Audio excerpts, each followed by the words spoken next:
तीन बहनों की लालची भाभी। करिश्मा, रेशमा और मनीषा तीन बहनें हैं। उनका एक भाई भी है, मयंक। मयंक अपनी बहनों को बहुत प्यार करता है, लेकिन मयंक की पत्नी सविता इस मामले में मयंक से बिल्कुल ही अलग है। वो अपनी ननदों का जितना बुरा कर सकती है उतना बुरा करती ही रहती है और अपनी ननदों पर हुक्म भी चलाती है। करिश्मा, करिश्मा, तुमने अभी तक नाश्ता नहीं बनाया? तुम्हारे भैया को ऑफिस जाने में देर हो रही है। हाँ भाभी, बस अभी बनाती हूँ। करिश्मा, तुम ये ढीलापन छोड़ दो। कल को पराये घर जाना है। वहाँ अगर तुम इस तरह से काम करोगी तो लोग क्या कहेंगे कि माँ ने और भाभी ने कुछ सिखाया नहीं। पर तुम्हारी दोनों बहनें कहाँ हैं? रेशमा मार्केट गई है और मनीषा सो रही है। क्या? सुबह के 8 बज रहे हैं और ये महारानी अभी भी सो रही है? ये कहते हुए सविता अपनी सास दुर्गा देवी के पास जाती है। माँ जी, देख रही हो अपनी बेटियों के तौर तरीके? क्या हुआ बहू? सुबह सुबह क्या कर दिया मेरी बेटियों ने? अरे, एक तो अभी अभी उठकर किचन में गई है, दूसरी सुबह सुबह बाहर चली गई और तीसरी अभी तक सो रही है। क्या करूं मैं इन तीनों का?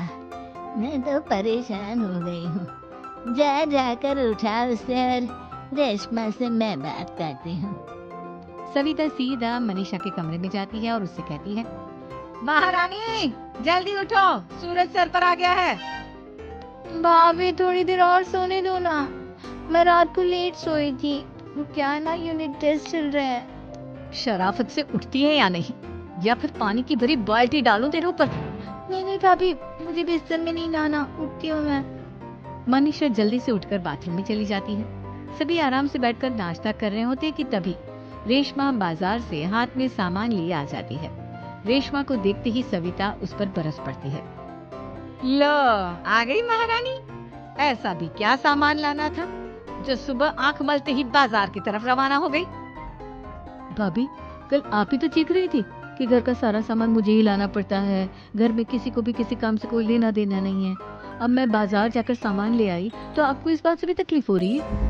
देख रही हो माँ जी, अपनी बेटी की जुबान कैंची से भी तेज चलती है। और मयंक, आप तो कुछ कहेंगे नहीं अपनी लाडली बहन को। रेशमा, अपनी भाभी से ऐसे बात नहीं करते। चलो माफी मांगो। भैया, मैं क्यों माफी मांगू? आप भाभी से बोलिए ना कि हम पर कम हुक्म चलाया करे। हम इस घर की बेटियां हैं और आपकी पत्नी की ननद है, नौकरानी नहीं। लो, कर लो बात। इनकी भलाई के लिए कुछ भी बोलो तो इन्हें बुरा लग जाता है। इस घर में यही इज्जत है मेरी। देख लो माँ जी, आपकी बेटी किस लहजे में मुझसे बात कर रही है। सविता वहाँ से चली जाती है। मयंक को बहुत गुस्सा आता है, वो भी वहाँ से चला जाता है। फिर करिश्मा रेशमा को समझाती है, रेशमा, तुम्हें भाभी से माफी मांग लेनी चाहिए थी ना। लेकिन दीदी, मैंने कुछ किया ही नहीं तो मैं माफी क्यों मांगू? हाँ करिश्मा दीदी, रेशमा दीदी जैसे ही घर में आई भाभी ही उन पर चिल्ला रही थी। हाँ, मैं मानती हूँ कि गलती भाभी की थी। मैं तो इसलिए बोल रही हूँ कि भाभी ने माँ को तो पूरी तरह अपने वश में कर लिया है। वो हमारी बात सुनती ही नहीं। मयंक भैया हमारे लिए हमेशा खड़े रहते हैं, इसलिए उनकी बात का मान तो तुम्हें रखना चाहिए था ना। कोई फायदा नहीं दीदी, कुछ दिनों की बात और है, भाभी उन्हें भी हमारे खिलाफ भड़का देंगी। फिर वो भी माँ की तरह हमारी किसी बात का विश्वास नहीं करेंगे। इसी तरह सविता अपनी तीनों ननदों को किसी न किसी बात पर परेशान करती रहती थी। एक दिन मयंक अपनी तीनों बहनों के लिए गिफ्ट लाया। क्या रेशमा, ये तुम्हारे लिए हार का सेट। रेशमा, तुम्हारे लिए सुंदर सी ड्रेस। और मनीषा, तुम्हें किताबें पसंद है ना, तुम्हारे लिए किताबें लाया हूँ। थैंक यू भैया। थैंक यू भैया। थैंक यू भैया। करिश्मा, तुम्हारा नेकलेस कितना सुंदर है। ये भैया कहाँ से ले आए होंगे? मैंने भैया को 3 दिन पहले फोन पर ये डिजाइन दिखाया था और आज भैया ये ले आए। सविता तो अपनी ननदों के गिफ्ट्स देखकर जल गई और करिश्मा का नेकलेस तो उसे भी बहुत पसंद आया था। अपनी बहनों के लिए कितना अच्छा नेकलेस लेकर आए हैं, मुझे कभी कोई गिफ्ट नहीं दिया। मैं आज ही ये हार चुरा लूंगी। रात में सविता करिश्मा का हार चुरा लेती है और इसी तरह उसे अपनी ननदों की जो भी चीज अच्छी लगती वो उसे मांगती नहीं, बल्कि रात के अंधेरे में चुरा लेती। इसी तरह दिन बीतते गए और सविता ने मयंक के दिल में भी उसकी बहनों के लिए नफरत पैदा कर दी। एक दिन मयंक ने करिश्मा और रेशमा के लिए रिश्ता देखा और ये बात उसने घर में सबको बताई। माँ, करिश्मा और रेशमा के लिए बहुत अच्छा रिश्ता आया है। वो लोग कल इन्हें देखने आ रहे हैं। आप और सविता मिलकर सारी तैयारी कर लेना। ये सुनकर करिश्मा और रेशमा खुश हो जाती है, लेकिन सविता सोचती है अगर इन दोनों बहनों की शादी हो गई तो घर और बाहर का काम कौन करेगा। मनीषा तो एक नंबर की कामचोर है, उससे तो किसी बात की उम्मीद लगाना ही बेकार है।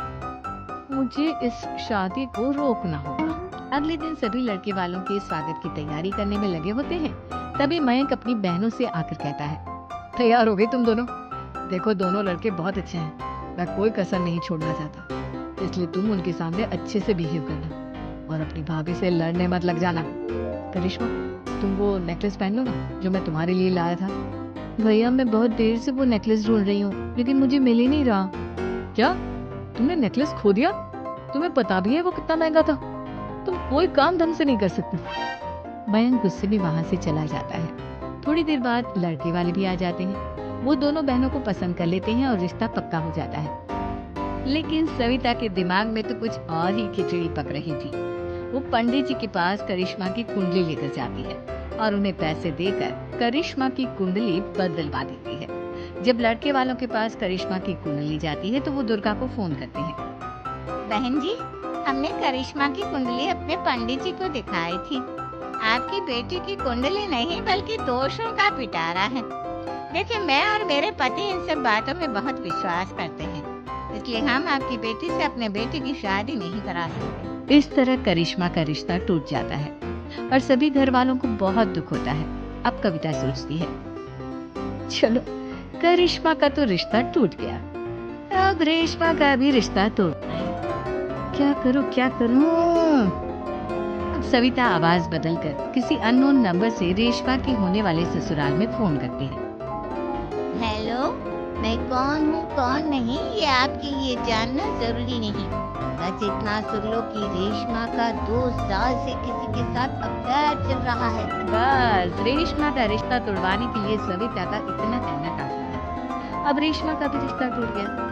मयंक और दुर्गा देवी ने रेशमा को खूब खरी खोटी सुनाई और उससे बार बार उस लड़के के बारे में पूछने लगे। आप दोनों मुझे क्यों परेशान कर रहे हो? अरे कोई लड़का होगा मेरी लाइफ में तो मैं बताऊंगी ना, जब कोई है ही नहीं तो कहाँ से लाऊं मैं कोई लड़का? तो तेरे होने वाले ससुराल वालों को फोन किसने किया था? हाँ मैं नहीं जानती किसने फोन किया था, मैं सच कह रही हूँ। मैं तो पहले ही कह रही थी इसकी लगाम खींच कर रखो, लेकिन मेरी सुनता ही कौन है। अब चुप रहिए भाभी, ये सब आपका ही किया धरा है। अब तीनों बहनों को विश्वास हो जाता है कि ये सब उनकी भाभी ही कर रही है। तीनों बहनें अपनी भाभी को सबक सिखाने के लिए एक वकील कर लेती है और घर में हिस्सा मांग। देखो भैया, माँ बाप की जायदाद में जितना बेटों का हक होता है उतना ही बेटियों का, इसलिए इस घर के 4 हिस्से होंगे और हमें अपना हिस्सा चाहिए। मैंने तुम्हारे लिए क्या क्या नहीं किया और तुम इस घर में हिस्सा मांग रही हो? भैया, आप और माँ हम बहनों की कोई बात नहीं सुनते हो और भाभी हमारी शादी नहीं होने देगी, क्योंकि उन्हें लगता है कि आप हमारी शादी में ज्यादा पैसा लगाओगे और उन्हें हम जैसी फ्री की नौकरानी कहाँ मिलेगी। तो हम भाभी के साथ तो रह नहीं सकते, हम बहनों को अपना हिस्सा चाहिए। अरे तुम्हें शर्म आनी चाहिए अपने भाभी पर ऐसा इल्जाम लगाते हुए। वो तुम्हारे बारे में कितना सोचती है। हाँ माँ, भाभी हमारे बारे में बहुत सोचती है। दिन रात बस यही सोचती रहती है कि किस तरह से अपनी तीनों ननदों को परेशान करूं, और कभी मुझे पढ़ने भी नहीं देती। दोनों बहनों का रिश्ता भी तो इन्होंने ही तोड़वाया है और रात में हमारे कमरे में आकर हमारी चीजें भी चुराती हैं। इसी तरह सविता की तीनों ननदें अपनी बात पर अड़ी रही। अब कोर्ट में तारीख भी शुरू हो गई। जब सविता को लगा कि उसकी तीनों ननद इतनी आसानी से नहीं मानने वाली, तो उसने अपने पति और सास को सारी सच्चाई बता दी और अपनी तीनों ननद से माफी मांगी। मयंक और दुर्गा को भी अपनी गलती का एहसास हो गया। अब सविता खुद करिश्मा और रेशमा के लिए अच्छा रिश्ता ढूंढती है और उनकी